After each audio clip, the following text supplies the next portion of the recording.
ইংরেজি মাস ফেব্রুয়ারি শুরু হলেই শুরু হয়ে যায় নানান দিবস পালন। রোজ ডে থেকে শুরু হয়ে সেই দিবস শেষ হয় ভালোবাসা দিবসে। এক সপ্তাহে rose day, propose day, chocolate teddy, promise, kiss, hug এবং সর্বশেষ ভ্যালেন্টাইন ডে।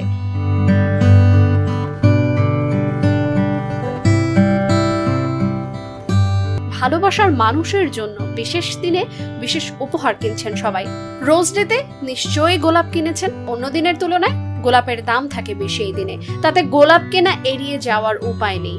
লাল, গোলাপি, সাদা বিভিন্ন রঙে এবং বিভিন্ন দামের গোলাপ পাওয়া যায় বাজারে। তবে একটি গোলাপ কিনতে যদি লাগে 144 কোটি টাকা, তাহলে খানিকটা চিন্তা করতেই হবে কিন্তু আপনাকে।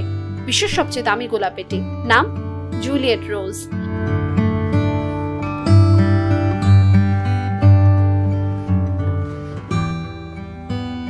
হ্যাঁ, শেক্সপিয়ারের বিখ্যাত রোমিও জুলিয়েট থেকে এই গোলাপের নামকরণ করা হয়েছে।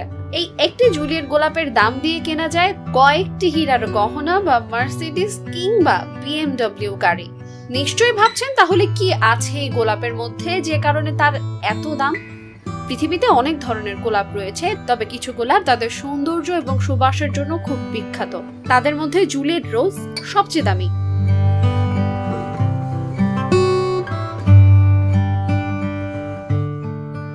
চলুন জেনে নেওয়া যাক এর বিশেষত্ব। জুলিয়েট গোলাপের চাষ শুরু করেন অস্টিন নামে এক ব্যক্তি। অস্টিন এটিকে একটু অন্যরকম ভাবে ফোটানোর চেষ্টা করেছিলেন। বলা হয়ে থাকে তিনি বিভিন্ন জাতের গোলাপের মিশ্রণ ঘটিয়ে এই নতুন ধরনের ফুল তৈরি করেন। উইলিয়াম শেক্সপিয়ারের রোমিও জুলিয়েট নাটক থেকে অনুপ্রাণিত হয়ে এর নাম দেন তিনি জুলিয়েট রোজ। এই গোলাপটি জন্মাতে সময় লেগেছিল প্রায় 15 বছর।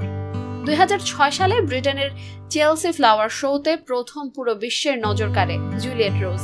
বিশেষ এই ফুলের সুবাসও একটু বেশিই বটে। এই সুগন্ধই এটিকে অন্যান্য জাতের গোলাপ থেকে আলাদা করে তোলে। এই গোলাপ চাষ করার জন্য খরচও অনেক, প্রায় $5 মিলিয়ন। মূলত এই কারণেই এই গোলাপের দাম এত বেশি।